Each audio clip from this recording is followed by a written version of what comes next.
신문 이야기 도지코쇼에 오신 여러분 반갑습니다. 저는 신문 읽어주는 남자 김진입니다. 오늘 청와대에서 박근혜 대통령이 대수비회의, 대통령 수석 비서관 회의를 갖습니다. 박근혜 대통령이 오늘 대수비에서 과연 총선 참패와 관련한 어떤 메시지를 직접 밝힐지 모든 언론이 주목하고 있습니다. 오늘 저희 도지코쇼에서 대수비 발언이 전해지는 대로 생방송 중 뉴스 속보로 가장 발빠르게 전해드리겠습니다. 과연 박근혜 대통령의 선거 참패 이후 일정은 어떤 메시지가 나올까요? 여러분은 예측 가능하십니까? 잠시 후 다뤄드리겠습니다. 오늘자 도관신문 어떤 내용 보도하고 있는지 지금부터 저와 함께 하시죠. 먼저 동아일보입니다.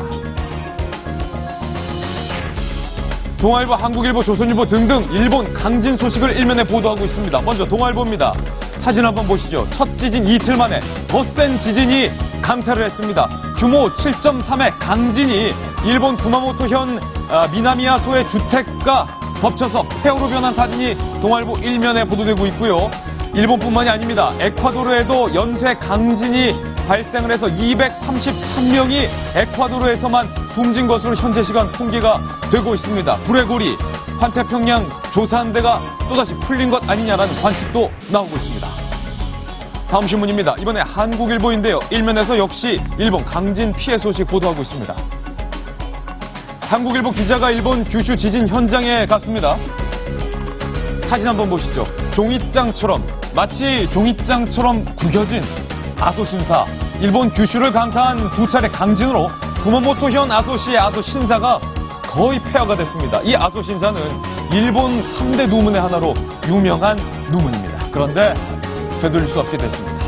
일본 규슈 지진 현장 르포, 더 큰 지진이 올 것이다 라는 관측이 일본 내에서 나오고 있습니다. 대피소에 많은 시민들이 대피를 했지만 그곳도 불안하다. 주민들 운동장에서 지내면서 몸서리를 치고 있다. 기자는 전하고 있습니다.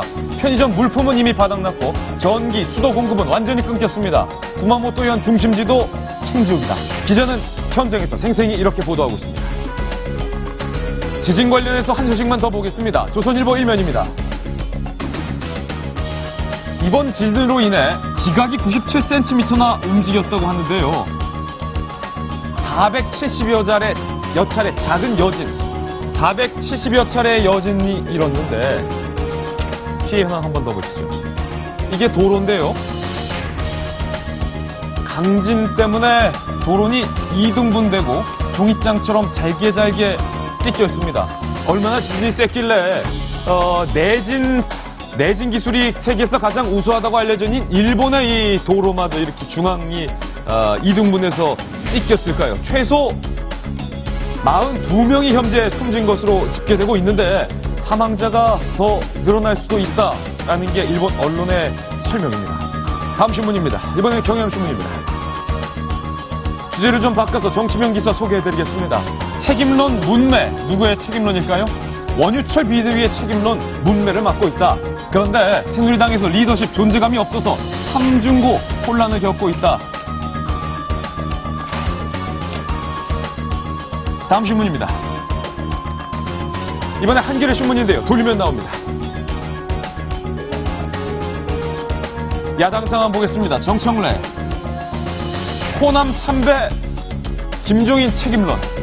여당에서 원유철 비대위원장에 대한 책임론을 들끓고 있다면 야당에서는 들끓는 건 아닌데 정청래 의원이 호남에서 참패한 게 김종인 대표 때문이다 라면서 김종인 책임론을 꺼내 들었습니다. 김종인만 아니었으면 과반 넘게 당선될 수 있었다라고 정청래 의원은 주장을 하는데 글쎄요. 선거가 끝났죠. 선거가 끝나니까 정청래 의원 막말 다시 시작된 것 같습니다. 잠시 후 자세히 다뤄보겠습니다. 다음 신문입니다. 정청래 의원이 당대표 선거 나오려고 그러나요? 서울신문입니다. 더불어민주당 김종인 대표를 합의 추대해야 하는 것 아니냐. 합의 추대설 제기됐습니다. 당권 전당대회를 두고 개파간 힘겨루기가 벌어지고 있다라는 내용인데 앞서 소개해드렸던 정청래 의원이 김종인 대표는 절대 당대표 안 된다라고 벌써부터 반발을 하는 등 선거가 끝나자 더불어민주당이 다시 개파 간 갈등에 불을 붙였습니다. 1년 365일 선거 기간 같았으면 좋겠습니다. 국회의원들 말입니다. 다음 신문입니다. 이번에 중앙일보인데요. 역시 돌리면 나옵니다.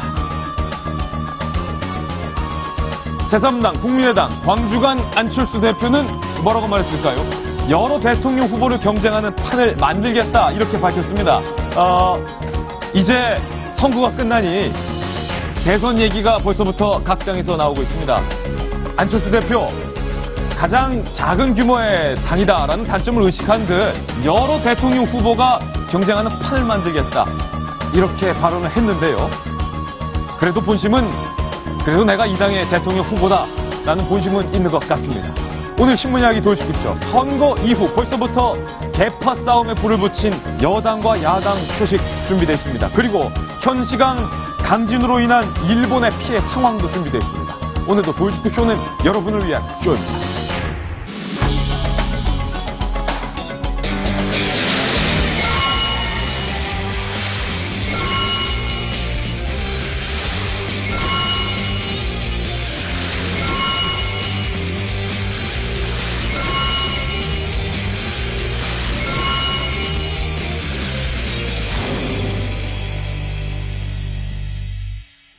돌직구쇼입니다.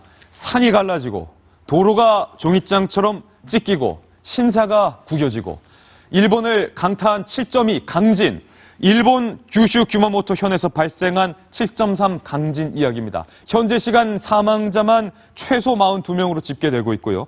11명의 실종자를 낳은 것으로 집계되고 있지만 시간이 흐를수록 이 집계 수치가 점점 더 늘어나고 있습니다. 일본의 피해 현황, 박선희 기자가 상세하게 취재했습니다.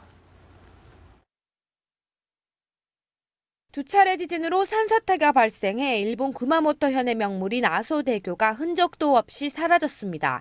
이 다리가 끊기면서 가장 큰 피해를 입은 미나미야 소천에는 구호 차량 접근이 더욱 어려워졌습니다. 선로가 뒤틀리고 열차도 탈선해 신칸센은 기약 없이 운행이 정지됐습니다. 구마모토 공항도 일부 피해를 입어 하늘길도 끊겼습니다. 자위대가 해상로를 이용해 구호물자를 최대한 실어 나르고 있지만 역부족인 상황. 이재민들은 특히 물이 부족하다고 호소하고 있습니다. 結構物資とかは届いてて食べ物は大丈夫なんですけど、やっぱトイレとかそういうのが水がないので大変ですね. 추가 지진과 건물 붕괴 우려 때문에 이 일대 24만 명에 대해서는 피난 지시가 내려진 상태입니다. 사망자는 42명으로 늘었고 연락이 끊긴 8명은 아직 생사조차 확인되지 않고 있습니다. 일본 정부는 어제부터 자위대 파견 규모를 2만 5천 명으로 늘리고 미국 정부에도 수송 지원을 요청했습니다. 우리나라 신속대응팀은 어제 일본 현지에 도착해 본격적인 구호 활동에 들어갔습니다. 채널A 뉴스 박선입니다. 일본의 여진이 440차례 이상 계속되면서 집을 버리고 피난 생활을 하는 이재민도 18만 명을 현지 간부로 넘어섰다는 통계도 지금 들어와 있습니다. 일본 규슈 지역, 온천으로 유명합니다. 한국 관광객들도 자주 찾고 사랑하는 관광지 중에 하나입니다. 저 지역에서 서둘러서 일본 지진을 피해서 귀국한 대한민국 관광객들을 어제 밤늦게 인터뷰했습니다. 뭐라고 말하는지 직접 한번 들어보시죠. 이 집이 막 흔들리면서 이게 막 진짜 사람이 서 있을 수 없을 정도로 이게 막 집이 붕괴돼가지고 그때 당시 정말 기억하기 싫을 정도로 진짜 좀 피해가 좀 심했었어요. 우두두두두두 막 상상외로 흔들림이 우두두두두두다가 이게 뭔 일인 거니까 우리 큰 딸이 옆에 있다가 아빠 지진 걸더라고. 지진. 호텔 앞에 나와가지고 해가 뜰 때까지 박혀 있었어요. 정말 그 당시에는 정말 이러다가 건물이 무너져서 죽을 수도 있겠구나 생각이 들었습니다. 네, 동아일보 논설위원 정성희 위원님, 지금 두 장의 사진 보여드리고 있는데 왼쪽이 일본이고 오른쪽 차가 깔린 사진이 바로 에콰도르에서 연이어 발생한 강진으로 인해서 에콰도르의 사망자가 233명, 더 피해가 큰 상황인데 지구 반대편에 있는 일본과 에콰도르인데 거의 순차적으로 강진이 덮쳤습니다. 정성희 위원님, 이게 불의 골이라는 게 어떤 겁니까? 태평양을 둘러싸고 있는 대륙에서 화산대가 분포하고 있는 지역을 환태평양 조산대라고 하는데요. 네. 그런데 불의 골이라고 흔히 얘기를 하는데 그 봉인이 풀린 것이 아니냐 이런 얘기를 하고 있는데 가능성이 큰 것이요.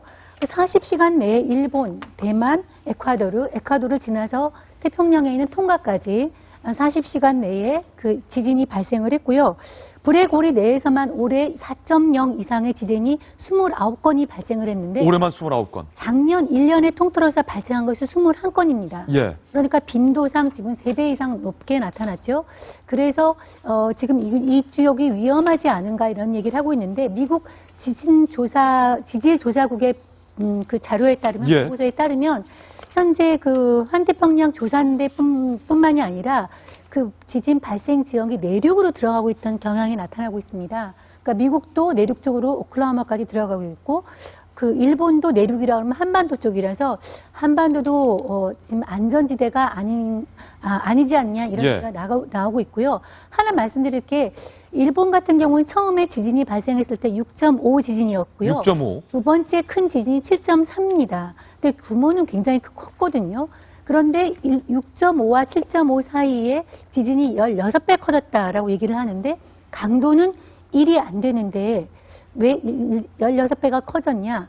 지진은 1이 올라갈 때마다 지수 로그 함수로 계산해서 강도가 10배 이상 커집니다. 아, 그러니까 지진 6이랑 지진 7이랑 1차밖에 안 되는 것 같지만 실질적으로 10배 정도의 이상의 파워다. 그렇습니다. 그래서 동일본 대지진 같은 경우는 9.0이었는데요. 예. 이번이 7.3이면은 규모로 보면 동일본 대지진이 사실상 100배 이상 크게 되는 그런 지진이죠. 그러니까 이번보다. 1이 커질 때마다 규모는 10배 이상 커진다는 걸 생각하면 이번 지진의 규모가 얼마나 큰지를 짐작하실 수 있을 것 같습니다. 예, 저희가 아까 신문 지면에 나와 있는 이 그래프로도 한번 잡아드렸는데 불의 고리, 환태평양 조산대를 일컫는 말이 불의 고리이기도 한데 정성희 위원님, 일본에서 7.3의 강진이 있었고 또 비슷한 규모의 에콰도르에서도 비슷한 규모의 강진이 있었는데 피해자 수가 좀 다릅니다. 일본 피해자는 현재 42명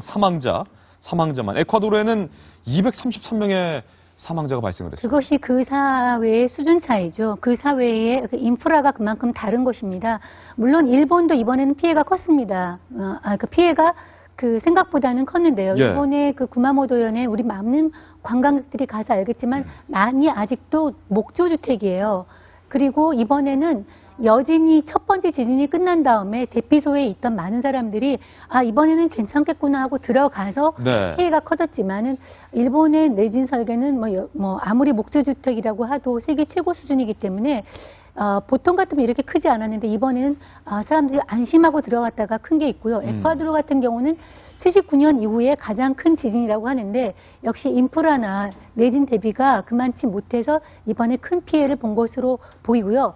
심지어 교도소도 무너져서 상당히 탈옥수도 있고 약탈도 심해서 그 시민사회의 수준을 보여주고 있는 것 같습니다. 예. 지금 내진에 대한 어떤 인프라의 차이가 단지 물리적으로뿐만 아니라 심리적으로도 굉장히 차이가 있는 것 같은데요. 오늘 봤더니 조간신문에 조선일보에서 실었어요. 어떤 내용이냐면 실제 가서 취재를 해봤더니 그 지진 때문에 일본 시민들이 도망을 가면서도 피신을 가면서도 시속 40km를 다 지키면서 가더라는 거예요. 예. 그리고 빨간 신호등이 있는데 상대 저쪽에서 차가 오지도 않는데도 빨간 신호등에서 다 그 신호등을 지키고 있고 주유소에서 이제 기름이 부족하니까 주유소에서 기름을 넣는데 줄이 이만큼 서 있는데도 아무도 빵빵거리는 사람이 없더라는 거예요. 예. 그다음에 구호소에 가서도 물건을 그냥 기다리고 있는데 아무도 울부짖는 사람도 없고 원망하는 사람도 없이 그냥 줄을 서서 물등을 지급받는 걸 보고서는 일본인들이 이런 재난에 대한 어떻게 이렇게 심리적 인프라도 굉장히 튼튼하게 구축이 돼 있구나 하는 생각이 들더라고요. 예, 일본 강진의 피해를 지금 계속 복구 중이고 수습 중인데 아직까지 실종자가 11명, 사망자의 수도 증가하고 있는 상황이라 조속히 이웃나라 일본의 지진 피해가 빨리 수습되기를 저희 돌직구쇼도 바라봅니다. 오늘 저희가 준비한 본격적인 뉴스로 이동하겠습니다. 돌직구 신문을 지금 바로 확인해 보시죠. 오늘 돌직구 신문의 첫 소식은 반기문 유엔 사무총장 소식입니다. 그런데 사무총장 반기문이 아니라 하버드 연수생 반기문의 뉴스입니다. 1985년으로 돌아가 보겠습니다. 당시 반기문 총장이 하버드에 연수하던 시절 망명 중이던 김대중 전 대통령의 동향을 수집해 공관에 보고한 것으로 확인이 됐습니다. 과연 이게 어떤 영향을 몰고 올까요? 조아라 기자가 취재했습니다. 전두환 신군부 정권이 만들어낸 내란 음모 사건으로 미국으로 망명한 뒤 2년 만에 귀국했던 김대중 전 대통령의 당시 모습입니다. 그의 귀국 한 달 전인 1985년 1월 8일, 당시 주미대사가 외교부 장관에게 보고한 김 전 대통령의 동향 관련 외교 문서가 공개됐습니다. 이 문서에는 당시 외교부 참사관 신분으로 미국 하버드 대학에서 연수 중이던 반기문 유엔 사무총장이 등장합니다. 미국의 학계 법조계 인사들이 김 전 대통령의 안전 귀국을 요청하는 서한을 전두환 대통령에게 발송할 것이라고 주미 대사에게 보고한 것. 같은 달 30일 김 전 대통령의 귀국 직전까지 반 총장의 보고는 계속됐습니다. 반 총장은 민주주의에 대한 희망을 불러일으키겠다는 김 전 대통령의 발언이 담긴 하버드대 교내신문 기사를 외교부 본부에 보고했습니다. 전두환 정권은 2.12 총선을 앞두고 귀국하려는 DJ를 재수감하겠다고 압박하는 등 일거수일투족에 민감하게 반응했던 상황. 연수생 신분이었지만 상부의 지시에 따라 국내 정치 관련 동향을 보고했던 것으로 보입니다. 채널A 뉴스 조가라입니다. 30년이 지났기 때문에 30년 전의 외교 문서들 당시는 비밀에 붙였지만 하나 둘씩 공개가 되고 있습니다. 반기문 당시 참사관이 본국에 보고했다는 문서 지금 저희가 크게 출력을 해봤는데 자세히 살펴보시죠. 3급 비밀로 지금 구분이 돼 있네요. 외무부 소속 문서고요. 3급 비밀. 30년이 지난 오늘에서야 공개가 되는 사항입니다. 수신자가 장관입니다. 그리고 발신자는 주미대사. 그러니까 주미대사가 당시 외교부 장관에게 보고를 한 문서임을 알 수가 있고요. 제목은 김대중 동경, 김대중 동향, 동정이죠. 김대중 동향을 보고했다는 건데 하버드, 당시만 해도 하버드로 표기를 했네요. 하버드 대학에 연수 중인 반기문 참사관이라는 이름이 나옵니다. 그래서 반기문 참사관이 장관에게 보고를 한 거구나. 주미 대사에게 보고를 한 거구나. 라는 내용을 알 수 있고 하버드 대학 교수로부터 입수를 해서 당관에 통보하여 온 바에 의하면 당시 하버드대에 누구누구가 주동이 돼서 130명의 미국 학계 법조계 인사가 사인한 대통령 각하 앞 전두환 전 대통령이죠. 김대중 안전 귀국 요청 서한을 발송 예정이라고 한다라는 김대중 전 대통령과 관련한 최신 동향을 반기문 참사관이 상부에 보고를 했고 주미대사가 이를 외교부 장관에게 보고를 하고 외교부 장관이 대통령에게 보고를 했다라는 정황이 오늘 자세히 드러나고 있습니다. 윤태곤 실장님, 반기문 참사관이 김대중 전 대통령의 동향을 보고했다. 이게 어떤 의미입니까? 일단 이 문서 자체에 대해서 잠깐 소개를 해드리자면요. 1985년에 전후에서 생산된 문서가 17일 엊그제 이제 공개가 됐습니다. 총 1602권 25만 쪽에 달하는 이제 방대한 양인데 그 중에 이제 이런 부분이 있는 것이고 85년이라는 시점이 어떻게 되냐고 조금 본다면은 전두환 정부 때인데 이른바 유화 국면이 펼쳐지던 때거든요. 84년에는 북한 수해 물자를 우리가 이제 받아들였고 85년은 86 아시안 게임을 한 해 앞두고 있고 88 올림픽을 이제 3년 앞두고 있어서 전두환 정권이 좀 이제 국제적으로 우리도 뭔가 유화적으로 민주화적으로 가려고 한다라는 시그널을 보내고 그 일환으로 해서 김대중 전 대통령이 미국에 망명 중이다가 이제 복귀하려고 하는 때인데 정치적 시점은 국내의 선거를 앞두고 있는 상황이고 그렇죠. 85년 2.12 총선도 앞두고 있었죠. 그렇죠. 그 당시에 그러니까 그 당시 이제 외무부라든지 주미 대사관에서는 제일 중요한 뭐 대통령의 관심 사항 중에 하나가 김대중 전 대통령의 동향인 것이고 반기문 유엔 사무총장 같은 경우에 그때 연수생 신분이었는데 말하자면 동향을 파악한 거겠죠. 자기가 있는 하버드 대학에서 뭐 이런 일이 벌어지고 있다. 이거 외에도 그 하버드 크림슨이라는 이제 하버드 대학의 교지에 뭐 특별 기사가 실렸다. 이런 것도 번역해가지고 보고를 한 건데 뭐 두 가지로 볼 수 있을 것 같습니다. 첫 번째로는 공무원이었고 참사관이었으면 지금 과장급이거든요. 4급 공무원 정도니까 정치적 성향과 별개로 본인이 가 있는 데서 이제 국내에 뭐 청와대라든지 외교부 본부가 제일 관심 있어 하는 사항에 대해서 동향을 파악해서 이렇게 보고를 했다. 이 정도면 뭐 그럴 수 있는 거 아니냐라고 볼 수도 있겠지만은 별로 좋은 내용은 아니죠, 사실은. 반 총장 입장에서는 좋은 내용은 아니다. 그렇죠. 오늘 박상철 교수님, 월요일의 남자로 변함없이 나오셨는데 정치 전문가시니까 당시의 상황을 좀 복기를 해보자면 전두환 전 대통령이 미국에 막 간다 만다 그러던 상황이었는데 정치적인 탄압을 받던 정치인 김대중이 미국으로 망명을 해 있고 선거를 앞두고 전격 국내로 귀국하려고 했던 그 시점에 미국에 망명 중이던 정치인 김대중을 말 그대로 감시를 하라라는 인력이 총동원됐었던 것으로 저는 기억을 하는데 맞습니까? 맞죠. 그 당시 주미대사도 군 출신이고 예. 다 알겠지만 50까지는 군이 지배했던 시대입니다. 그리고 정치적으로 김대중 전 대통령에 대해서는 50 출범과 동시에 어쩌면 그 갖고 있는 정치적 그 스트레스였고 그 한미 관계가 김대중 대통령이 아니었으면 다시 무너질 수도 있는 정말 정치적으로 핵심적인 사항이라 볼 수 있습니다. 저기에 대해서 할 이야기 참 많지만 근데 반기문 참사관 신분으로 동정을 뭐 저희들도 뭐 대학교 때 뭐 학생운동 안 한 사람이 어디 있겠습니까? 예. 저로 보면은 가장 그 지탄을 받은 사람들이 뭐 프락치라든가 남의 동정을 알려주는 거 이렇게 비칠 수가 있어요. 아 자칫 뿌락지로 비칠 수도 있다. 네, 예를 들어서 우리 윤 실장이 편하게 이야기해서 뭐 연수생 신분으로서 하버드에서 생긴 일을 갖다가 남들에게 그냥 객관적으로 신문에 났다고 이야기했다 하지만은 많은 정보를 추려가지고 공식 문건에 이름 석자를 넣어서 알렸지 않습니까? 예. 그만큼 믿을 만한 사람이 보냈다는 뜻이 된단 말이죠. 반기문 참사관이 보고한 바에 따르면으로 시작합니다. 그렇죠. 예. 그래서 저는 이제 저게 이제 참 악재일 수도 있다고 좀 봐요. 해석 여하에 따라서. 저는 반기문의 정치가 이제 시작됐다. 총선이 끝나자마자 실험대에 오른 겁니다. 비단 저 내용만 있겠습니까? 그렇기 때문에 반기문 사무총장은 저 외에도 많은 공격을 받을 거예요. 저 문건이요. 뭐 G2, 미국의 정부 문건이라 해가지고 뭐 연하는 조금씩 틀리지만 저 문건은 30년마다 한 번씩 공개되는 문건이요. 어마어마한 양입니다. 그 중에 왜 반기문 걸 받겠습니까?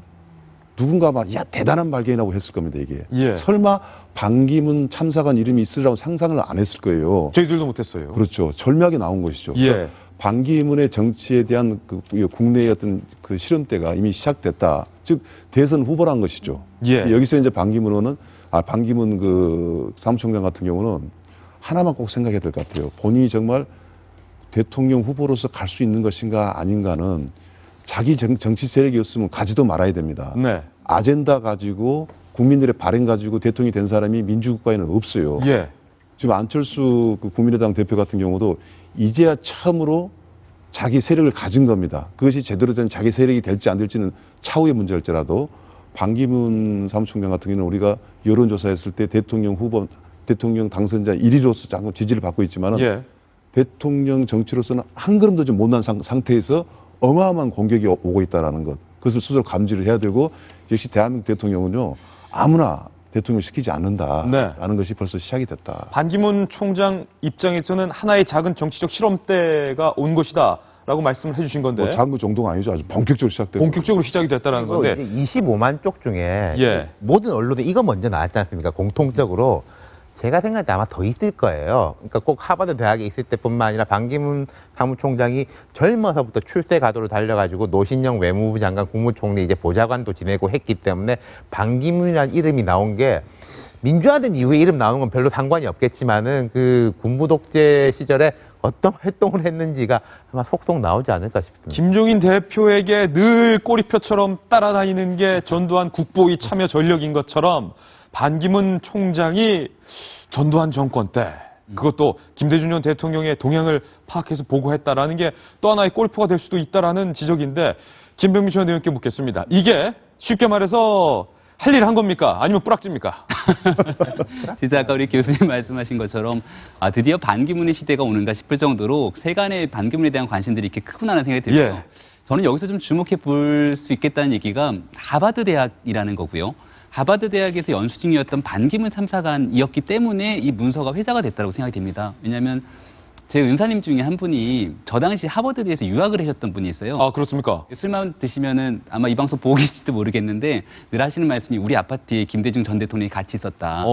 아무도 김대중 전 대통령과 관계를 하려고 하지 않았다. 그 당시 모두가 그것들을 보고 누가 김대중 전 대통령과 만나는지를 보고하기 때문에 그거를 저는 이 외교부 문서를 보고 우리 교수님도 아마 보면 야, 내 말이 사실이구나라고 생각을 하실 것 같은데 예. 그만큼 첨예하게 사실 김대중 전 대통령을 감시하고 있었던 시대였던 것 같고 반기문 지금 사무총장 같은 경우가 하버드에 연수 중이었기 때문에 아마 지리적으로도 그렇고 그 당시 김대중 전 대통령이 있었던 공간에 가장 밀접한 상황이었기 때문에 아마 업무상의 위치에서 할 수밖에 없는 역할이지 않았을까라는 생각이 들고요. 예. 네, 어찌 됐든지 간에 이런 논란에 대해서는 지금 이제 시작인 거죠. 앞으로는 더 많은 공격들이 있을 건데 이러한 내용들을 어떻게 헤쳐나가는가가 반기문 사무총장이 앞으로의 대권 가도에서 본인의 역량을 보여줄 수 있는 길이지 않을까 생각합니다. 다른 의견 나왔어요. 지금 그냥 할 일 한 것뿐이다. 아니 그런데 저는 걱정되는 게 반 총장에 대해서 지금 여당 야당이 서로 지분을 주장하고 있잖아요. 그렇죠.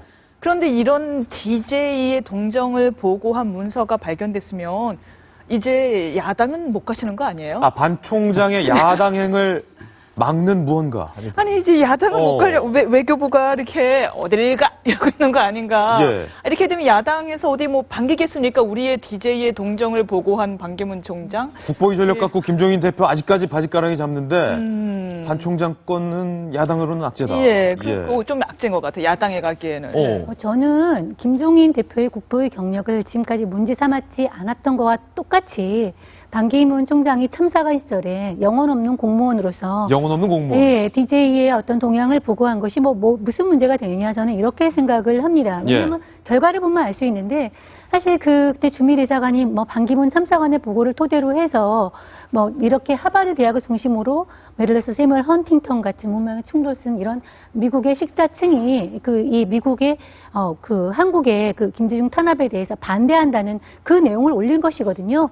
그런데 사실 그 결과를 보게 되면은 당시에 미국 전두환 대통령이 호원 지지에 대해서 호원에 대해서 미국의 지지를 끌어내기 위해서 상당히 외교적 노력을 했는데 이런 미국 내의 식자층의 움직임 때문에 사실 무산됐거든요. 그래서 당시 한미 어떤 정상회담도 앞두고서 미국이 먼저 우리 그런 식으로 DJ 탄압하면 우리 안 해. 우리가 지금 진보나 좌파 그룹에서 맨날 한번 반미 시위하고 미국이 우리나라에 대해서 효순이 미선이를 어떻게 하고 이렇게 얘기를 하지만 당시 미국만 하면은 우리 민주화 세력에 대해서 엄청 지지하고 있던 모습을 보이고 있거든요. 그래서 이런 어떤 동향에 따른 어떤 결과 미국이 실제로 한국 정부에 대해서 민주화 이걸 지지를 했고 전두환의 대통령의 호원 이거를 갖다가 부인했기 때문에 결과적으로 보면 아무 역할도 하지 않은 걸로 드러나서 이것이 지지냐 사실 이런 걸로 반기문을 흔든다면은 별로 흔들지 않을 것 같고 근데 이것이 아까 말한 하나의 단초기의 시작이라면은 이제 그건 좀 지켜봐야 될 것 같습니다. 반 총장 얘기 나와서 말인데요. 잠시만요. 김병미 전 의원님. 반 총장을 기자들이 만났어요. 그래서 대권에 대한 질문이 있었는데 이번에 반 총장 뭐라고 말했습니까? 대권에 대한 질문이요? 예. 어떤 질문을 말씀하시는 거예요? 대선에 나갈 건가에 대한 질문에 대해서 손사래를 쳤다고. 손사래를 쳤다? 네. 네네. 제가 못 읽은 기사인 것 같은데. 그렇습니다. 김용세계은행 손사래를 총재와 쳤다. 함께. 이렇게 나오죠. 근데 이제 안 한다 이렇게가 아니라 기존에도 그랬지 않습니까? 지금 그런 이야기 할 때가 아니다라고는 계속 말씀하셨지만은 안 한다, 출마 안 한다 이런 말은 안 했는데 그게 이제 계속 이어진 거죠. 반 총장에 대해서는 이럴 것 같아요. 제가 반 총장하고 같이 일하는 사람이라면 김대중 대통령 때 외교안보 수석을 지냈다. 김대중 대통령 본인이 이렇게 검증을 해주고 한 거 아니냐라고 이야기할 테고 제가 반 총장의 반대쪽에 있는 사람이라면은 그래 그분은 전두환 때는 전두환한테, 김대중 때는 김대중한테 어딜 가서나 열심히 하시는 분이다. 그런 분이다. 그렇게 이야기할 것 같아요. 저는요, 이제 반기문 사무총장의 여러 가지 이야기를 할 수 있겠지만 무엇보다도 대선하고 이제 관련을 짓고 우리가 봐야 될 것 같아요. 우리 정 의원님께서 영혼 없는 공무원으로서의 행위로 저는 그 맞다고 생각을 합니다만은 영혼 없는 행위지만 이분이 어떤 책사로 남거나 당 대표로 남거나 무슨 다른 직책은 모르겠어요. 국무총리까지는. 근데 대통령이라는 것은요. 과거에 보면은 노무현 전 대통령 같은 경우도 청문회 때 몇 마디 인상적인 행동, 당당했다. 자기 세력도 없으면서 그러면서 세력이 생겼단 말이죠. 근데 뭔가 반기문 의원한테서 정치적인 DNA가 보여야 돼요. 아까 우리 임 의원께서 야당으로 못 갈 것 같다고 저 기사 때문에. 근데 저는 저 기사가요, 두 가지 중에 하나예요. 정치를 아예 입문조차 못하게 할 수도 있고요. 저기에 대해서 반기문 그 총장이 제대로 대응을 해줘야 됩니다. 정치를 하려면, 안 하려면 가만히 있어서 또 기회를 엿볼 수도 있겠지만 제가 볼 때는 저것은요, 대통령 후보로서의 경력으로서는 굉장히 중요한 그 이미지이기 때문에 그냥 쉽게 넘어갈 문제는 아닐 수도 있다는 생각이 듭니다. 반기문 총장을 둘러싼 외교 문서에 대한 내용 보도해드렸습니다. 이번에 저희가 준비한 도이치쿠 신문 본격적인 국내 정치 뉴스 살펴보시죠. 만나보시죠. 원유철 비대위원장 안 된다. 원유철 비대위원장 안 된다. 저희 도이치쿠쇼에서 앞선 금요일 방송 때 새누리당 내부 관계자의 발언을 취재한 이른바 공천 오적에 대한 내용을 보도해드리면서 새누리당 내부에서 원유철 비대위원장 자격을 두고 시끌시끌하다라는 뉴스 보도해드렸는데 그 내부 소식에 그치지 않고 오늘 새누리당 내부에서 행동에 나섰습니다. 직접 한번 만나보시죠. 새로운 원내대표가 비대위원장이 되어 비대위를 구성하고 당의 정비와 쇄신을 추진해야 합니다. 지도체제의 구조적 문제와 공천 과정에서 드러난 난맥상 등 본질적 개선책을 내놓아야 합니다. 적당한 변화로는 살아남을 수 없습니다. 모두가 경악할 만한 놀라운 변화를 꾀해야 합니다. 지금 새누리당에서 5명의 의원이 원유철 대신 새 비대위원장을 뽑아야 된다라고 성명을 발표했습니다. 그런데 이 5명뿐이 아니었습니다. 새누리당 내부의 목소리를 저희가 취재했는데요. 직접 한번 만나보시죠. 네, 아직 준비가 안 됐는데 임순 변호사님, 지금 원유철 비대위원장 안 된다. 시끌시끌합니다. 네, 내외부가 다 시끄러운 것 같아요. 저희도 금요일에 이제 좀 강력한 비판의 목소리를 전달을 했는데요. 내부에서 어제 5명이 기자회견을 했습니다. 바로 한때 친박으로 불렸던 이학재 의원, 황영철 의원 이상 3선입니다. 김세현 의원도 3선이네요. 그리고 오신환 이번에 당선된 의원, 주광덕 의원 등 5명이 국회에서 기자회견을 열고 지금 말씀하신 것처럼 다른 사람, 당을 환골탈퇴시킬 혁신형 비대위가 선출되어야 한다면서 원유철의 비대위원장 선출을 반대를 했습니다. 그런데 이분들뿐만이 아니고요. 이분들은 이제 단체로 목소리를 냈지만 개개인별로 반대 성명을 또 별도로 끊임없이 냈다고 합니다. 예컨대 김재경 의원 같은 경우도 4선 의원인데요. 원유철 비대위원장은 선거에 책임을 지고 물러서라라고 SNS에 올렸고요. 그리고 원유철 의원뿐만 아니라 피해자는 복권돼야 되지만 윤상현 의원은 책임지고 물러서야 된다, 자숙해야 된다라고 얘기했습니다. 즉 무소속 중에서 아마 무소속 중에서 윤상현 의원만 빼고 나머지는 복당이 가능하지만 일괄적인 복당은 안 된다. 윤상현 의원은 자숙해야 된다라는 메시지가 아닌가 싶고요. 그리고 김영우 수석 대변인 역시 말이 안 된다. 이 원 의원이 비대위원장을 맡는다는 것은 혁신 의지가 없다는 걸로 해석이 될 거다라고 해서 또 개별적으로 SNS에 올렸는데요.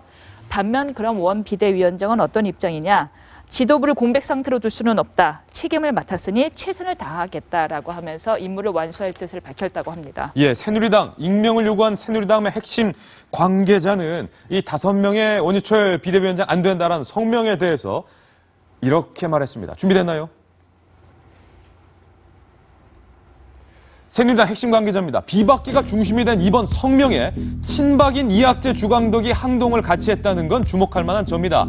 친박의 분화가 본격화되는 것으로 봐야 한다라고 말했고요. 김재경 새누리당 의원은 이렇게 말했습니다. 원유철 비대위원장은 선거 결과에 책임을 지고 물러나라. 복당도 선별적으로 처리돼야 한다. 윤상현 안 된다 이거죠. 피해자는 복권돼야 되지만 유승면은 책임 있는 윤상현 의원 등은 국민들께서 미움을 거둘 때까지 자숙하라 이렇게 말했고요. 새누리당 김영우 수석 대변인도 한몫 거들었습니다. 지도부를 했던 사람이 다시 비대위를 맡는 것, 혁신의 의지가 아예 없다고 비춰질 수 있다. 권력은 분점돼야 된다. 이렇게 나왔습니다. 박 교수님, 드디어 새누리당 내부에서 들끓었던 불만이 외부로 폭발을 했습니다. 그렇죠. 저는 원유철 벌써 비대위원장이죠. 바보 같아요. 바보 같다? 생각을 해보십시오. 지금 최고위원회에서 결정을 해줬지 않습니까? 최고위원회에서 이번에 그 배지를 단 사람은 다 2사람이죠. 김무성 의원하고 또 서청원 의원. 예. 나머지는 이제 자리를 맡을 수가 없죠. 그렇죠.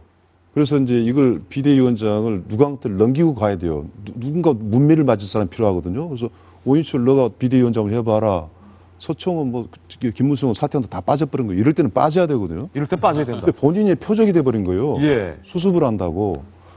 해냈으면 좋겠지만은 제가 바보라서 아침부터 미안하지만 보십시오. 지금 새누리당이 지금 더불어민주당도 국민의당도 이 국민들의 지지가 뭔가 해석을 잘해야 되거든요. 근데 새누리당은 아주 막 던졌어요. 너희들 절대 너희들은 안 되고 이렇게 해서는 안 된다. 그러면 숙제를 하나 던졌어요. 이 문제를 어떻게 풀 것인가. 그리고 누가 풀 것인가. 이게 굉장히 중요한 문제거든요. 그러면 어떤 식으로 풀어야 되는가. 대통령과 관계의 문제도 있고 대통령 문제만이 아니라 이젠 대통령의 문제가 아니죠. 국민과의 관계에 있어서 어떻게 풀어갈 것인가. 그러면 풀 때 제3자가 필요하지 않을까. 예. 역발상 있잖아요. 야당에서 해냈지 않습니까? 김정인 대표를 누가 야당 대표 될 줄 알았어요. 그러니까요. 그러나 풀어냈잖아요. 뭐 이것이 언제까지 갈지 모르겠지만 그런 고민을 할 때 본인이 왜 나서냐 이 말이죠. 예. 본인도 저는요 며칠 된지 모르겠지만은 3일 차나고 5일 차나로 끝낸다고 해서 어떤 식으로 끝낸다는 걸 빨리 자기가 정치적으로 중심을 잡아야지 이걸 이끌어 간다 그러면요. 예. 새누리당 분명 어떤 좋은 형태로 바뀌긴 바뀔 거예요. 그런데 원유철 지금 비상대책위원장만 정말 문매를 맞게 됐어요. 네. 제가 좀 정치적으로 감각이 부족하거나 아니면 그것도 직책이라고, 권력이라고 선뜻 받아들인 거 외에는 이해가 안 가고요. 예. 지금 이제 그저 이렇게 뭐 이학재 의원이라든가 의원들이 이제 이야기하고 있는 것은 새누리당식의 정풍운동이에요. 예. 저런 움직임이 계속 일어나가지고 그 힘으로 뭔가 변화를 줄 과제를 찾고 사람을 찾아야 되거든요. 그런데 원희철 비대위원장 자체가 보십시오. 얼마나 깝깝합니까? 예. 새누리당 변화에 있어서. 그래서 제가 이제 좀 아침부터 미안한데 바보 같다. 바보 같다. 원유철 비대위원장 지금이라도 비대위원장직 내려놔야 된다. 물러나야죠. 예. 그런데 원유철 비대위원장 이런 내부의 반발에도 불구하고 내 체제로 당대표까지 뽑겠다 고집하고 있습니다. 오늘 조간신문이 원유철 비대위원장을 인터뷰한 내용 지금 바로 살펴보시죠. 이렇게 물었습니다. 선거 참패 책임져야 할 원내대표가 비대위로 추대되는 거에 대해서 어떻게 생각하냐? 라고 말했는데 이렇게 말했습니다. 솔직히 내가 이 자리에 앉고 싶겠냐? 책임감 때문에 어찌할 수 없이 하기 싫은 거 하는 거다. 두 번째 내용. 최고위에서 사의도 표명했고 외부 인사 비대위 영입 제안도 내가 했었다. 한 번 했습니다. 한 번. 하지만 당 상황을 소상히 잘 아는 내가 합의로 추대된 거다. 더 이상 가타부타 나한테 이런 말 하지 마라. 이렇게 말했고요. 기자가 또 물었습니다. 친박계의 이해를 대변할 것이라는 우려가 나온다라고 하니까 원희철 원내대표, 원희철 비대위원장 화냈습니다. 말도 안 되는 소리다. 내가 언제 친박이냐. 여당 원내대표가 효율적으로 국정 운영을 위해 당청 관계를 원만하게 유지하려고 노력한 게 문제라는 건가. 그런 식으로 비판한다면 야당의 논리와 다를 바가 없다. 라고 지금 발끈을 하고 있는데 박상철 교수님. 지금 박 교수님의 주장에 대해서 지금 정면으로 반박한 것 같다는데 내가 비대위원장 하고 싶어서 하는 줄 아느냐. 정말로 하기 싫은데 억지로 하는 거다. 당의 상황을 잘 알기 때문에. 더 무서운 게 나밖에 없다는 거예요. 지금 상황에서. 그렇죠. 저 혼자밖에 없죠. 근데 지금 새누리당 문제를 푸는 게요. 이게 무슨 구구단에 와갖고 푸는 문제가 아니에요. 막 정말 기하학적으로 다양한 고민을 하고 꽤 맞춰도 쉽게 꿰맞출 수 없는 문제인데 저는 어떻게 보냐면 우리 원희철 위원장이 아는 실력은 구구단밖에 없다. 예. 그 문제 갖고 풀릴 수 있다고 생각하는 거예요. 예. 새누리당이 풀리겠습니까? 그래서 원희철 위원장 같은 경우는 저는 그래요. 비대위를 만들 수 있는 준비위원장으로서의 역할로서 끝난다고 해서 자기 정리를 해야지. 자기 스스로 정리해야 된다. 그렇지 않고 정리가 안 되죠. 예. 저희 금요일 방송에서 새누리당 내부 관계자들이, 복수의 관계자들이 공천 5적 중에 한 명으로 원희철 원내대표를 꼽았는데 지금 원희철 비대위원장 인터뷰에 보면 나는 이번 공천 파동에 아무 잘못을 안 했다. 네. 원내대표로서 할 일을 한 것뿐이다. 이렇게 말했는데 이 부분에 대해서는 어떻게 보십니까? 저는 이제 원희철 비대위원장이 정치적 스승이 있을 거예요. 예. 누군가의 정치 행적을 따라서 하거든요. 그 중에 하나가 본인이 책임질 자리에 한 번도 안 올라서 본 사람하고 했을 겁니다. 좀 누구라고 이야기하고 싶은데 대통령 후보도 누구 때문에 됐고 당대표도 누구 때문에 됐고 이 당이 싫으면 저 당으로 가고 이 사람들의 특징이 뭐냐면 나는 어디 가나 필요하지만 그 생각이 하나 있고 책임이 자기한테 없었다. 왜? 나는 실권이 없었기 때문에. 그런데 바로 그런 사람 때문에 당은 망가지는 것이거든요. 예. 왜? 원내대표 자리에 있었지 않습니까? 저 예. 자리에 만약에 유승민이가 있거나 다른 사람이 있다고 생각해 보세요. 그 효과는 전혀 다르거든요. 그래서 예. 거기에 대한 자기 자신의 성찰 너무 고급스러운 이야기고 자기의 정책 책임감, 예. 역할에 대해서 아직도 판단을 못하는 겁니다. 판단을 못하고 있다. 예. 오늘 동아일보 사설 이렇게 쓰고 있습니다.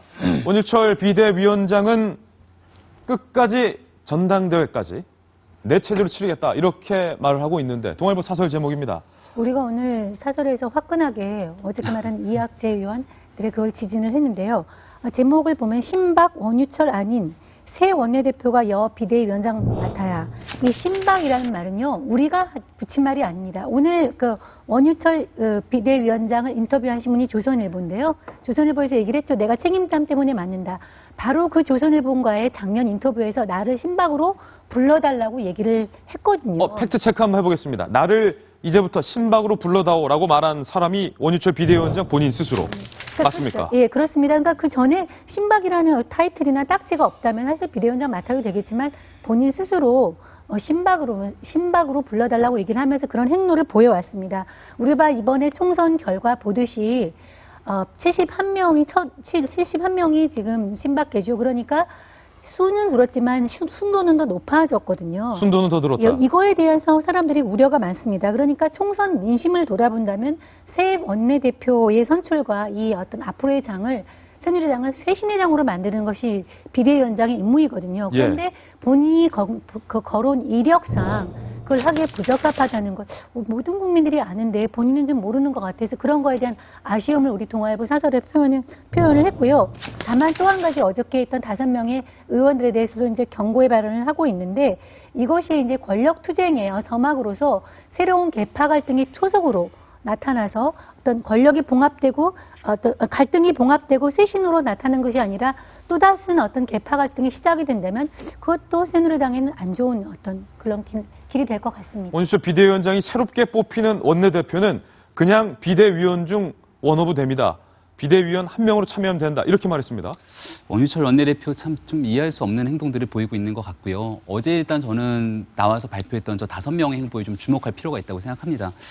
면면이 보면은 사실 저분들이 만약에 새롭게 꾸려진 비대위원과 비대위원장이 됐으면 참 새누리당의 혁신형으로 변화하는데 굉장히 많은 국민들께 메시지를 보일 수 있을 거다라는 생각도 드는데요. 네, 저분들이야말로 비대위원감입니다. 정말로 굉장히 의미 있게 볼 사람 2사람만 먼저 좀 소개를 드릴게요. 저 중에 황영철 의원이라는 사람이랑 김세현 의원이라는 사람이 있습니다. 이 2사람은 원래 과거 비대위원 경력이 있어요. 언제 비대위원이냐면 한나라당이 새누리당으로 변모하는 과정에서 박근혜 비대위원장을 모시고 있었던 그 비대위원들입니다. 그러니까 소위 말해서 친박은 아니지만 그 당시에 새로운 새누리당을 재건하기 위해서 꼭 필요했던 사람들이죠. 그 비대위를 떠나고 나서 현 정권에서 어떤 역할도 맡지 않고 있었던 사람들이고요. 저 사람들이야말로 새로운 당의 재건의 목소리를 낼 수 있는 사람이고 이학재 의원 같은 경우는 아마 조금 생소하신 분들도 있을 건데 박근혜 대통령과 굉장히 가까운 사이였고 박근혜 대통령 당선자 시절에 비서실장까지 지냈습니다. 박 대통령 비서실장 출신이 굉장히 어찌 보면은 친박 중에 친박이라고 할 수 있는 사람이 그동안은 입을 나름대로 다물고 있었는데 이제서 비로소 진짜 아닌 거에 대한 쓴소리를 제대로 한번 내겠다라는 목소리 보인 것 같고요.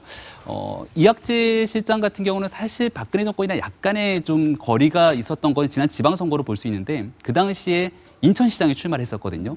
그때 이제 지금 박근혜 정부의 실세로 불렸던 유정복 그 당시 행자부 장관이랑 같이 격돌을 했을 때 유정복 장관에게 힘을 실어줬던 게 문제에 좀 서운했던 게 아니냐라는 얘기도 나오고 있는데 그런 것들 어쨌든 다 떠나서 과거에 친박이라고 불렸던 사람들조차도 이제는 더 이상 친박 비박 간의 갈등이 아니라 새로운 새누리당을 재건 위해서 목소리를 내는 초석이 되는 것 같아갖고 저는 좀 변화의 포인트가 있지 않나. 그렇기 때문에 원유철 비대위원장이 의외로 잘할 수도 있겠다는 생각이 갑자기 퍼득 들어요. 왜요? 왜냐면 이분이 변신의 귀재거든요. 예. 이분이 원래 이인재 의원 밑에서 같이 배웠죠. 그러다가 당 있다. 그다음에 새누리당에 갑자기 들어왔죠. 그리고 유승민 원내대표의 한 명 변신했죠. 그다음에 유승민 원내대표의 러닝메이트로 부대표를 했죠. 정책위원장 2번 변신. 그다음에 유승민 원내대표가 나가게 되자 그만두게 되자 갑자기 이제 중도 성향이 돼갖고는 김무성 대표가 그래 그럼 너 원내대표 해. 그래서 원내대표 시켜줬죠. 3번 변신. 그런데 갑자기 나 이제부터 신박이야. 그러더니 신박이 됐죠. 4번 변신. 변신의 기제거든요. 예. 근데 지금처럼 다시 이렇게 반박에 대한 정서가 갑자기 포석이 쌓여졌다. 아, 그럼 갑자기 또 다시 중도 성향으로 또 바뀔지도 모르겠어요. 5단 변신이 가능하다. 그럼요. 이제 뭐 항상 이제 대세를 따르는 분이라 예. 어쩌면 잘할 수도 있겠다는 생각마저 드네요. 임수연 변호사님의 이 발언은 전문용어로 돌려각인데 네.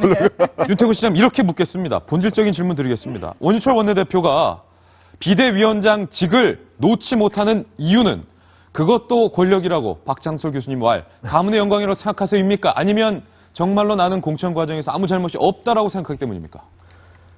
뭐 섞여 있겠죠. 뭐라는 게 이제 완전하게 전일한 게 없으니까 섞여 있을 테고, 뭐 저는 책임감이 있을 수도 있다고 생각해요.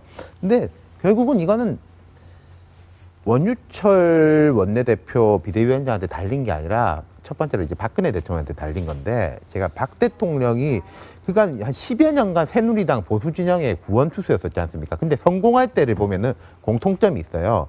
2004년 그 탄핵 열풍 속에서 그때 이제 비대위원장을 맡았을 때 누구랑 손을 잡았었냐면은 운동권 출신 강경파 김문수 당시 의원하고 손을 잡아가지고 공천관리위원장을 김문수 의원에게 맡겨버렸습니다.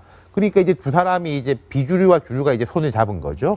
2011년에 이제 또 새누리당이 그때 이제 뭐 디도스 사태 이런 위기에 있을 때는 누구랑 손을 잡았냐면 그 당시 지도부에 포진해 있었던 남경필, 원희룡, 유승민이 같이 이제 사퇴를 하면서 홍준표 체제를 무너뜨리고 박근혜 체제를 올렸거든요. 그때도 보면 이제 쇄신파, 개혁파하고 손을 잡은 거지 않습니까? 그리고 2012년도에 이제 총선에 돌파할 때는 방금 김병민 위원 말씀하신 것처럼 이상돈, 뭐 김종인도 있었지만은 황영철, 김세영 같은 개혁 소장파하고 또 손을 잡았어요. 예. 박 대통령이 개혁 소장파하고 손을 잡을 때는 항상 성공했습니다. 항상 성공했다. 위기에서 탈출을 했고요. 그럼 지금도 이 위기에서 탈출을 하는 거는 답이 나와 있습니다. 과거 10년간의 본인의 경험이. 개혁 소신파랑 손잡아라. 그렇죠. 그러면 성공하는 거고 아니면은 어려워지는 거고. 예. 두 번째 하나 더 포인트는 어느 정당이든지 간에 위기에 처하면은 또 이제 새 얼굴이 나오고 스타가 나오게 마련이지 않습니까?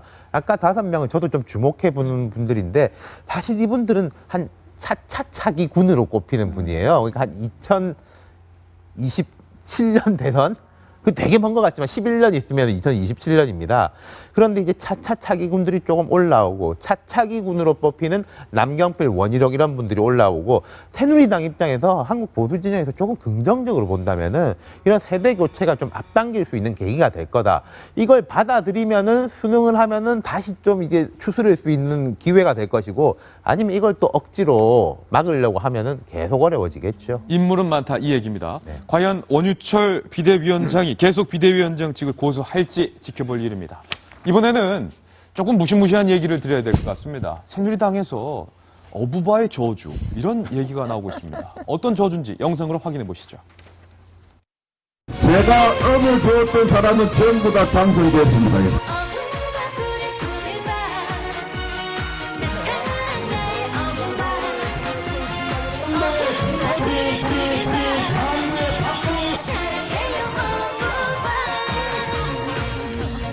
김 대표가 업었던 사람은 30명 중 28명이 낙선된 것으로 확인이 됐습니다. 이 정도면 어부바의 저주가 맞는 것 같은데 노원벽 이준석 후보, 사상구 손수조 후보, 동구의 안효대 후보 셋 다 낙선이고요.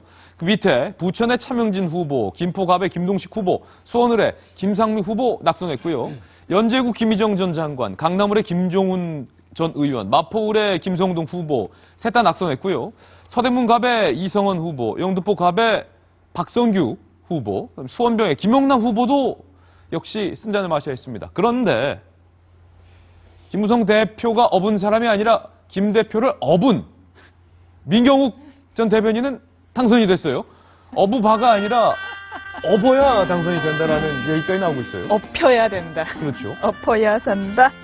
원래 이 어부바 유세는 이 김 대표의 2014년도부터의 나름의 트레이드 마크였습니다. 네. 그러니까 내가 업으면 당선이 됐었고 그 당시엔 됐었어요. 심지어 그리고 한 미국인도 업었는데 미군 사령관도 그분마저도 군 사령관으로 승진까지 된 거예요. 미국인도 승진했군요.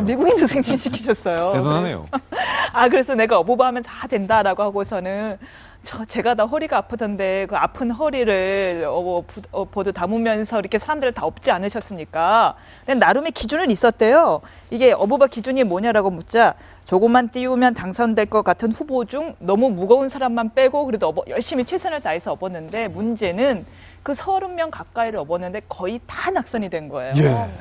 그래서 인터넷에서는 김무성 대표가 업으면 다 떨어졌대더라라는 소문이 돌았어요. 예. 이러자 김무성 대표 측에서 발끈하고 반박을 했습니다. 네. 아니다. 2명이 붙었다. 2명은 붙었다. 네, 2명이 붙었다라고 해서 오늘 중앙일보가 팩트체크라고 해서 확실히 확인을 해봤더니 예. 역시 2명이 됐더라. 그 2명은 바로 김기선 의원과 홍철호 의원이고 반면에 업혀야 산다라는 말도 있길래 그 역시 팩트체크를 해봤더니 김 대표가 업혔던 민경욱, 윤영석 후보는 당선이 됐으나 예. 부상일 후보 같은 경우는 김 전 대표를 업고도 낙선했다라고 합니다. 업고도 떨어진 후보가 있었군요. 팩트체크 차원차 저희가 전해드렸습니다. 여당 얘기 길게 했는데요. 이번에는 야권 소식으로 이동을 하겠습니다. 선거가 끝나자 이른바 막말 정청래 의원의 활동이 다시 재개됐습니다. 이번 선거에서 김종인 대표가 나서지 않았더라면 더불어민주당이 과반을 얻고도 남았을 것이다. 호남 민심 잃은 참패 탓을 김종인 대표에게 돌리고 있는 것인데 트위터 출력했습니다. 만나보시죠. 정청래 전 의원이죠. 이렇게 말했습니다. 당을 지키는 문지기가 되겠다. 불의한 사심을 갖고 당을 말아먹으려? 호시탐탐 염탐하는 세력은 불태전의 각오로 응징하겠다. 사심공천 전횡을 휘두른 5인방의 이름을 조만간 공개하겠다. 이 중에 김종인 대표도 들어가 있는 것으로 알려지고 있습니다. 사심공천 전횡을 휘두른 5인방 조만간 공개하겠다. 총선 결과를 아전인수로 해석하고 셀프 수상에 월계관을 쓰려는 자들. 셀프 수상, 비례대표, 김종인 대표 의미하는 거죠. 자중자애하라. 정청래 전 의원이 갑자기 김종인 책임으로 두고 나왔습니다. 그리고 그 밑에 당을 지키는 문지기가 되겠다. 2탄. 새누리 패배는 국민이 시킨 거지 당 지도부가 잘해서가 아니라 수도권 압승은 위기감에 빠진 2030 세대들이 대거 투표장에 나온 결과 230 투표율은 상승하고 560 투표율은 정체했다. 착각 말고 오버하지 마시라. 정청래 의원이 이렇게 얘기를 했습니다. 팩트체크 한번 가보겠습니다. 정성희 의원님, 정청래 전 의원의 말대로 김종인 대표가 이번 선거에서 나서지 않았더라면 더민주가 과반 넘게 얻고 호남 득표율도 얻었을 것이다. 그러니까 이제 그 나온 5060의 투표율이 정체되고 2030이 나온 거는 맞죠. 그 다음에 여기서 근거로 세운 것이 문재인 대표가 호남을 한번 방문한 다음에 호남의 지지도가 올라갔다는 그것이 이제 하나의 근거로 내세우는데요. 그야말로 그대로 말하고 싶어요. 여기 정청래 지금 현재 의원이 말한 대로 총선 결과를 아전운수로 해석하지 말라고 말을 하고 싶습니다. 정청래 의원이야말로. 예, 그렇습니다. 지금 저는 언젠가는 이 민주당, 더불어민주당의 정체성과 관련해서 그동안에 숨지기고 있고, 그 다음에 공천을 받지 못했던 운동권 출신, 그러니까 어떤 운동권 체질을 나타내는 그런 세력들이 준동을 할 거라고 생각을 했지만 생각보다 너무 빠릅니다. 예. 그야말로 투표 용지 인주에 이거 마르기도 전에 4월 13일이고 오늘 4월 18일이죠. 정말 나흘 이거 어제 한 얘기니까 사흘 만에 벌써 본색을 드러내면서 지도부를 흔들어내는 것이 사람들한테 이게 정치의 염증을 굉장히 심화시키고요.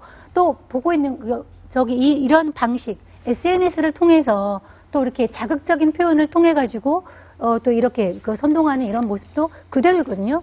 정말 체질이 하나도 바뀌지 않았다. 저는 이번에 김종인 대표를 보고 민주당을 더불어민주당을 찍은 많은 사람들이 또 이게 본색이 변하지 않았구나 하는 얘기를 할 것 같아요. 정청래 의원의 이 트위터 공격에 대해서 익명을 요구한 더불어민주당의 한 당선자는 이렇게 말했습니다. 당선자의 말입니다. 정청래 의원 정말 웃긴 사람이다. 선거 끝난 지 얼마나 됐다고 내부에다 또 총질하려고 한다라고 하면서 정말로 리얼한 한숨을 내쉬었습니다. 그리고 이렇게 말했습니다. 윤태곤 실장님, 결국 정청래 의원이 당권을 앞두고 전당대회를 앞두고 김종인 대표가 당대표로 합의 추대되는 것을 막기 위한 개파간 싸움의 전조탄이 아니냐 이런 얘기도 하고 있어요. 자, 근데 이게 흥미로운 게 있어요. 흥미로운 게 어떤 거냐면은 김종인 대표에 대해 가지고 공을 상당히 인정하는 사람들도 근데 또 이 대선 앞두고 비상시국도 아니고 선거도 잘 이겼는데 추대로 올라가고 이런 건 너무한 거 아니냐. 좀 말하자면 공정한 경쟁이 펼쳐지고 새로운 경쟁 속에서 새 기풍이 만들어져야 된다라는 게 좀 당내 주류적인 의견인 것 같아요. 주류 정파의 의견이 아니라 전반적인 의견인 것 같은데 정청래 의원도 아마 뭐 대표가 됐건 최고위원이 됐건 출마할 것 같습니다. 저번에 최고위원이 됐으니까 대표로 출마할 수도 있겠죠. 근데 정청래 의원이 이런 이야기를 하면 할수록 아유, 김종인 대표로 다시 추대해야 되는 거 아니냐라는 정서가 이렇게 생길 수 있고 그렇죠. 이렇게 중구난방이 돼가지고는 일도 안 되겠다라고 될 수 있는 것이고 또 김종인 대표에 대한 추대 여론이 일어나면 일어날수록 또 거기 반발 심리로 해가지고 정청래 의원의 이런 의견에 동조하는 사람들이 꽤 있을 거니까 어찌 보면 참 적대적 공생관계를 형성해 갈 수 있을 거다 또 싶은데 그게 제가 아쉬운 거는 그 더불어민주당 내에서도 이번에 좀 중도적이고 뭐 합리적인 성품의 이제 당선자들이 많거든요. 중진 의원들도 뭐 김부겸, 김영춘 이런 사람들이 이름 나오지 않습니까? 그런 분들이 좀 중심에 가야 되는데 사실은 김종인 대표도 저는 항상 지적하지만은 그 스타일의 면이라든지 이번에도 뭐 국민의당 두 개로 쪼개질 거다 이런 이야기 하고 계시는데 너무 극과 극인데 이렇게 극과 극이 대립을 하면 가운데 사람들이 설 자리가 없어져 버려요. 네. 그걸 뭐 노리는지는 모르겠네요. 정청래 전 의원이 김종인 대표의 당대표 합의 추대를 의식하긴 했나 봅니다. 이렇게 말했는데요. 계몽군주, 절대 군주는 정권 교체의 엔진이 될 수 없다. 라면서 김종인 대표의 대표 추대론을 저격을 했는데 박 교수님 그러면서 이 기사에서 이렇게 말합니다. 친노에서 정청래 의원이 당권주자로 거론이 된다. 그래서 했던 건가요? 그래서 그럴 수도 있겠죠. 존재감을 드러내는 건데 저는 정청래 의원한테 우선 간단히 좀 충고를 하고 싶은 게 자기 할 말 다 했다고 해요. 근데 두 가지 점에서 큰 착각을 하고 있는 게 SNS를 통해서 하는 것은 어떻게 보면 토론을 갖다가 없애버린 겁니다. 일방적으로 이야기를 하고요. 일방적으로 얘기하는 누구든지 일방적으로 이야기하면 그게 모여서 빅데이터가 되고 서로 토론이 될 수가 있지만은 지금 정청래 의원은 이미 그냥 그 하나의 빅데이터의 한 사람이 아니에요. 예를 들어서 대통령이 저 평당원입니다. 똑같이 생각해 주십시오. 그 말이 됩니까? 대통령이란 직분 때문에 평당원 같이 막 말하고 싶은 것도 좀 참아야 돼요. 정리를 해야 되고. 정청래 의원도 마찬가지죠. 정청래 의원의 지금 위치가 뭐고 해석이 뭡니까? 정말 저런 사람이 필요하다고 이야기하는 사람도 있고 손혜원 그 당선자 같은 경우는 저 사람 없었으면 더불어민주당 무조건 잘 되겠다. 이렇게 해석하는 사람이 있단 말이에요. 거기에 왜 자기가 그렇게 함부로 이야기하는 것에 대해서는 저게만 저런 식으로 해서 본인의 정책 입지를 갖기 위한 수단이라 하면 저런 방식은 정말 구태라는 이야기를 제가 분명히 좀 해주고 싶고요. 구태다. 지금요 더불어민주당은 뭐 새누리당도 아까 이야기를 했지만은 총선 결과를 해석을 잘해야 돼요. 어느 정도 예측을 했던 사람 없습니다. 이런 결과가 왜 나왔을까 했을 때 비교적 답이 좀 간단해요. 국민의당이나 새누리당보다는 좋은 위치에 있습니다. 또 제1당이 됐고 호남 제대로 살펴라는 거 하나 하고 국민의당 나온 걸 보니까 보다 당이 좀 더 중간층을 끌고 올 수 있는 걸 좀 넓혀라라는 분명히 답을 줬습니다. 여기에 대해서 이제 김종인 대표를 어떻게 해석할 건가. 본인이야 그 나이에 출마해가지고 혹시라도 떨어질 것 같고 그 경선 과정에서 창피당하고 싶지 않아서 합의 추대 아니면 안 한다라고 얘기했지만 김종인 대표 그대로 그냥 복사해가지고 이 당이 또 생명을 유지해간다. 그럼 벌써 당의 변화는 지금 김종인 대표는요 더불어민주당이 사라지고 정말 존재의 위기 있을 때는 김종인이 정말 좋았습니다. 지금은 제1당이란 말이죠. 여기서도 과연 김종인 필요한가? 그러면 당에 대해서 그 효과와 역할에 대해서 마음 놓고 이야기를 해야 돼요. 뭐 추대를 해도 경선 방식을 해야 된다든가 이런 토론이 필요한데 방금 우리 윤 수장께서 참 정확하게 이야기했는데 바로 이 어쩌면 정청래 이런 행위가 김종인 대표의 그냥 그 영혼 없는 토론 없는 재추대로 가면요 더불어민주당은 이 새로운 판에 대해서 어떤 중심의 역할로 갈 수 없는 또 그런 상황이 올 수도 있기 때문에 정청래 의원의 이 한마디가 자꾸 쌓이면은요 더불어민주당한테는 정말 정치적으로 마비돼가는 또 원래대로 가는 그런 굉장히 역효과가 있다라고 이야기를 하고 싶습니다. 지금 야당을 출입하는 민동용 야당 반장이 쓴 기자의 눈 제목 읽어드리겠습니다. 김 없었으면 과반? 그러면서 민동용 야당 반장이 제목으로 이렇게 썼어요. 더불어민주당 오만에 싹 우려된다. 김병민 전 의원님, 선거가 끝나니까 급한 불은 막았다. 그리고 정청래 의원이 그렇게 생각한 걸까요? 전 정청래 의원의 발언을 보면서 사람 참 안 변한다. 이걸 느꼈는데요. 어떻습니까? 정청래 의원 입장에서는 좀 억울할 수도 있겠다는 측면이 있겠죠. 왜냐하면 본인 빼고 다 당선됐으니까 얼마나 억울하겠습니까. 근데 만약에 정청래 의원이 역으로 나가갖고서는 이 막말 판문에 주동으로 선거에 출마했으면 나머지 사람들이 다 안 됐을 겁니다. 여기에 대한 정청래 의원이 좀 뼈저린 반성이 있으면 좋겠고, 지금 어찌됐든 정청래 의원에 대해서는 사람들이 동정심이 좀 있어요. 과거에 했던 막말 파문을 기억하는 사람도 있겠지만 어찌됐든 김종인 대표로 인해서 컷오프를 당했던 동정심리도 있고, 그리고 나서 더 컷 유세단 뭐 등등을 통해 갖고 자기 지지층을 결집하는 데도 성공을 했고, 또 그런 과정에서 김종인 대표가 정청래 의원을 컷오프시키고 굉장히 잘했냐 그러면 또 그렇지도 못했거든요. 그러고 나니까 이해찬 의원이 지금 당선되고 나갔고서는 복당 문제를 앞두고 사과 먼저 해라라고 요구를 하는 것 아닙니까? 그런 과정이 있기 때문에 정청래 의원은 조금 더 자숙하고 본인의 정치적 입지를 높이기 위해서 유권자의 마음을 살펴야 됩니다. 야당에서 안 바뀌는 사람 한 명 더 있습니다. 과거 민주당 국회의원 후보였던 김용민 전 후보가 본인의 SNS 계정에 이런 사진을 올렸습니다. 사진부터 확인해 보시죠. 막말 선배 김용민으로부터 화환이 왔다. 축! 이노근 후보 낙선. 낙선한 이노근 새누리당 후보에게 낙선 축하 화환을 보내면서 막말 선배 김용민이라고 본인의 이름까지 새긴 화환을 발송을 한 건데 이렇게 썼습니다. 험지에도 제 시각에 탁탁 배송하는 좋은 꽃 배달. 본인이 직접 이노근 후보 사무실에 낙선 축하 화환을 보냈다라면서 SNS에 올린 건데, 정성희 위원님, 사람 참 안 바뀌어요, 그렇죠? 아까 정청래 의원 보고 사람 안 바뀐다는 얘기를 했는데 김용민 후보 이노근 후보한테 떨어진 거죠. 그렇게 해서 낙선 축하와 어떻게 이런 생각을 했을까요? 막말 논란으로 당시에도 떨어졌어요. 예, 본인이 떨어졌을 뿐만 아니라 이 효과 때문에 떨어뜨린 사람이 한두 명이 아닌데, 당시에 어떻게 민주당이, 제1야당이 김용민 후보 같은 저런 사람을 국회의원 후보로 공천할 수 있냐라는 역풍이 불었었어요. 그렇습니다. 실제로 제가 아는 민주당 후보도 김용민 막말 파문 이전과 이후에 지지율이 폭락했다는 데이터를 저한테 한번 보여주더라고요. 그런데 역시 4년 후에도 변하지 않고 자기가 맞붙었던 이노근 새누리당 후보에게 낙선 축하 화환을 보냈는데, 친한 사람이 아니에요. 친한 사람이 장난으로 보낸 건 줄 알았어요. 저도 친한 사람이 경쟁자였습니다. 예. 정말 사람 안 바뀐다는 생각이 드네요. 예. 할 말이 없습니다. 네. 광고 보고 저희는 돌아오겠습니다. 오늘의 피날레 기사로 돌아오겠습니다. 잠깐만요.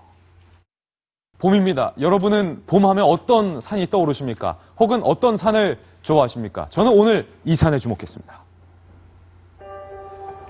이렇게 아름다운 풍경을 지닌, 숨 멎을 듯 위풍당당한 이 풍경을 지닌 산, 태백산이 22번째 국립공원으로 지정이 됐습니다.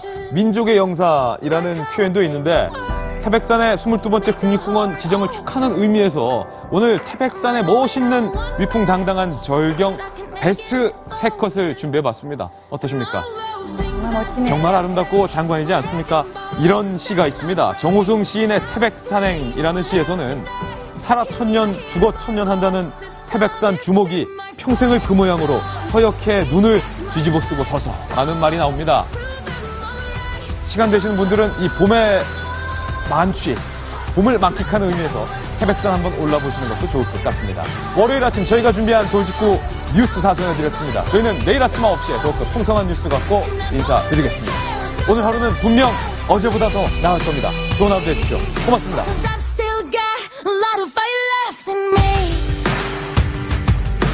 Losing friends and I'm chasing sleep.